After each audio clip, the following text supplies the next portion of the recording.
Hey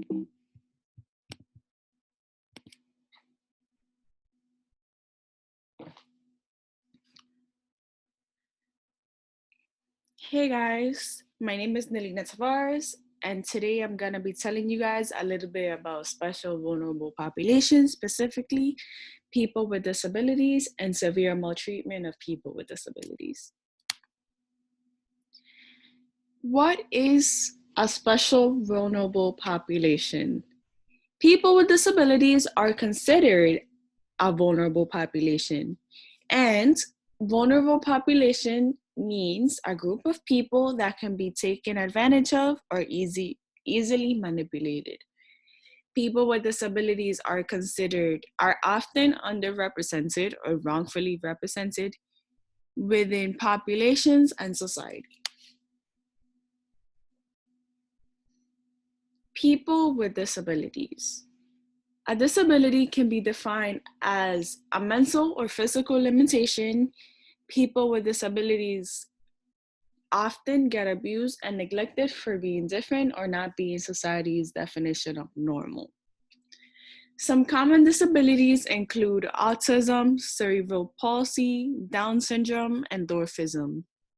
Disabilities can also be developed Disabilities can also be developed throughout life, commonly affecting early populations, but people can also be born with a disability, but it doesn't have to be one or another. The risk of maltreatment and abuse are comparable, if not the same, among these populations. Each disability has its own criteria and its own diagnosis process. This means that not every single disability has the same criteria, and not every disability has the same diagnosis process, meaning it has to be different things making up the disability, if that makes sense to you guys. If you guys have any questions at any time, you're free to put it in the discussion board and I will gladly answer your questions. Disability also do not have to be physical. They can be mental disabilities, including anxiety and depression. The kind of abuse that people with disabilities go through include rape, sexual assault, physical assault, and robbery.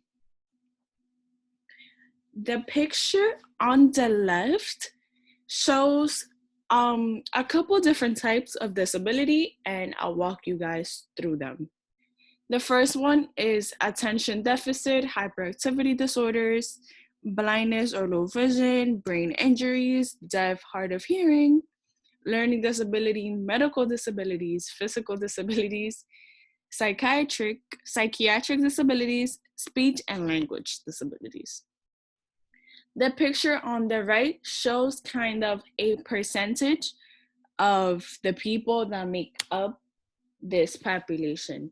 So 13% of people with disability in the United States consists of mobile disabilities, meaning they have serious difficulty walking or climbing stairs. 10.6% of people with disabilities are cognitive disabilities, meaning they have serious concentration, they have serious difficulty concentrating, remembering, or making decisions for themselves. 6.5% of people with disabilities are independent living, which means they have difficulty running errands alone, such as visiting doctor's office, shopping, getting haircuts, things like that. Most of the time they need somebody there with them to help them do these things. 4.6% of people with disability have vision disability, meaning they're blind or have serious difficulty seeing. And 3.6% of people with disabilities are self-care, meaning they have difficulty dressing or bathing. A lot of these disabilities make up things that we take for granted on a daily basis. Things like taking a shower, eating by ourselves, dressing ourselves, are things that not everybody can do. Some of us take it for granted, and some people even get maltreated for this. They get made fun of because they're unable to do these things. Special vulnerable populations, people with disabilities and severe maltreatment of people with disabilities. In this case, special populations include older adults who cannot take care of themselves for any reason. This population gets maltreated and wrongfully abused for their lack of independence. People with disabilities are 4 to 10 times more likely to be abused than their peers without disabilities. This abuse tends to be for a longer period of time, more frequently, are less likely to access the justice system due to their lack of independence or maybe their lack of knowledge of their rights. They're also more likely to be abused by a caregiver or someone they know. Many are repeatedly abused by the same person, and they're more likely to remain in abusive situations. This can be because they're scared of the outcome, scared of the future, scared of what is going to happen if they do abuse that person. Because most of the time they rely on the person that is abusing them. So they're scared to report it because they don't know if this person is still going to be able to take care of them, if they're going to have anyone to be able to take care of them, if this action is going to make them abuse them even more in the future, or maybe they simply just don't know their rights. People with disabilities, my subtopic within this topic was psychology/forensic psychology of perpetrators. Evidence suggests that care staff have difficulty recognizing offending behavior in adults with intellectual disabilities and that they are reluctant to report such behavior to the police. This could be because of the training caregivers are taking in things like homes, nursing homes, because they might not know where the line is drawn between something is wrong and the person's disability. A person's disability is sometimes is gonna give others leniency over them because they don't know if their behavior is knowledge or if they know about it, if they know this is wrong. The article by McBrien gives an outlook and clarifies that often nurses do not report maltreatment and violence cases to anyone due to leniency because of a person's disability. So, if a disabled person is maltreating others, they're less likely to report it because they don't know if the person really knows if this is wrong or not. But they're also very unlikely to report other nurses maltreating a person with disabilities because sometimes they might even believe the nurse is doing the right thing. Some researchers have considered that having an intellectual disability is one of several risk factors for committed crime. According to the article, people are more likely to commit crimes because of their disabilities and their knowledge that not much will be done to them due to their disability or maybe based on a specific spectrum of mental health. The perpetrator might be unaware of the wrong they are doing. According to Lavelle, there are different spectrums to mental health, and this could be an explanation for the leniency towards this group. People with disabilities are more susceptible to abuse for many reasons. Predators may perceive a person with disability as weak, vulnerable, or less likely to report abuse, making them easy targets. So, people with disabilities are most likely not going to report the abuse that is being done to them, that is why perpetrators easily target this group.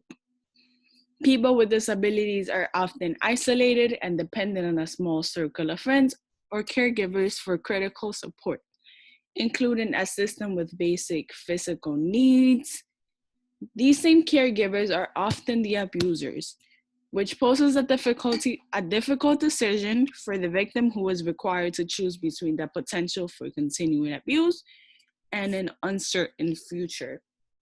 As I said previously, people with disabilities most of the time are not gonna report their caregivers because they're scared of what is gonna happen after.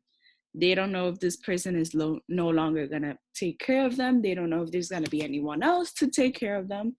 They don't know if this is going to worsen the abuse they're given. So they just rather stay quiet.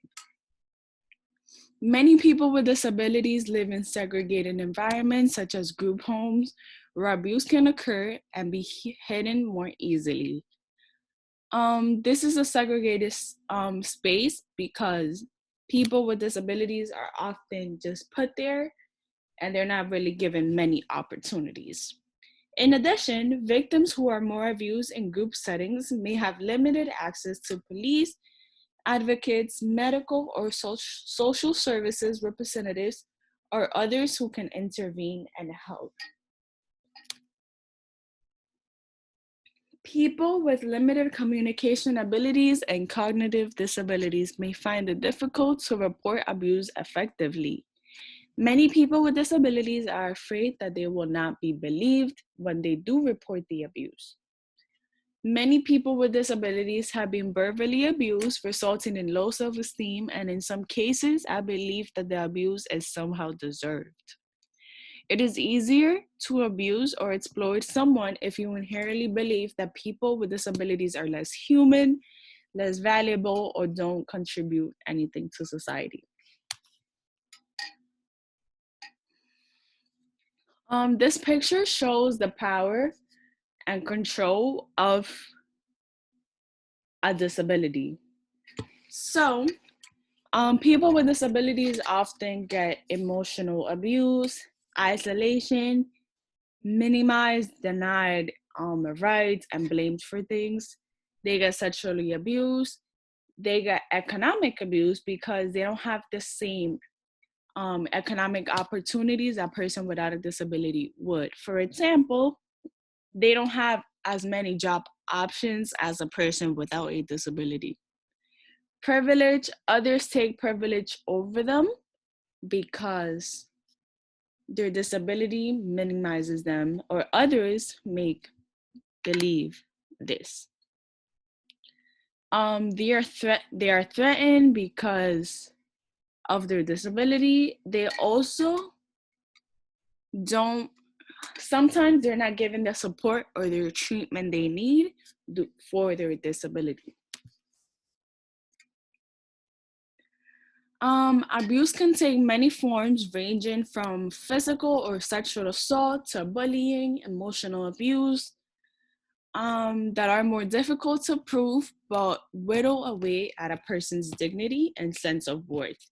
The word abuse is a broad term that describes any behavior that is unwanted, intentionally harms an individual, is demeaning or insulting, or causes another person to be afraid. The picture on the right shows the cycle of victimization of people with disabilities. It starts with the victimization, then not recognized as abuse or not reported to anybody. This is not understood or believed or taken seriously if it is abused. The report is not investigated, no therapy or appropriate therapy is given to these victims. And if it's taken to trial, no convictions are made, offenders are able to reoffend, or maybe even no trial is given to the perpetrators of this victimized population of people with disabilities. I want to start by looking at the pictures at the bottom because this is really important to me and the presentation. So the picture on the left shows a sign that says disability does not define us. And this is very important for a lot of people to understand because people with disabilities are often defined by their disability. They are not their disability. They are more than that. Their disability is not their attitude, is not their personality. Therefore, we should not be defining them by this or using this. We are discriminating against people with disabilities when we don't give them the same rights other people have. Therefore, we need to stop this discrimination against them. Equal access equals equal rights, which people with disabilities don't have equal access to things as a person without a disability. Therefore, we don't have the same rights. The lack of articles and literature about perpetrators with a disability shows the clear exclusion of people with disabilities.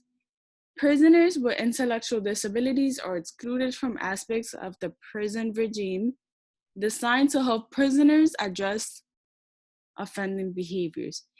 Individuals with mental disabilities were unable to access programs required to secure release from prison. Therefore, there are certain programs that allows people to be released from prison, either if it's faster or safer, and people with a mental disability were not given this access, so they don't have the same rights as others.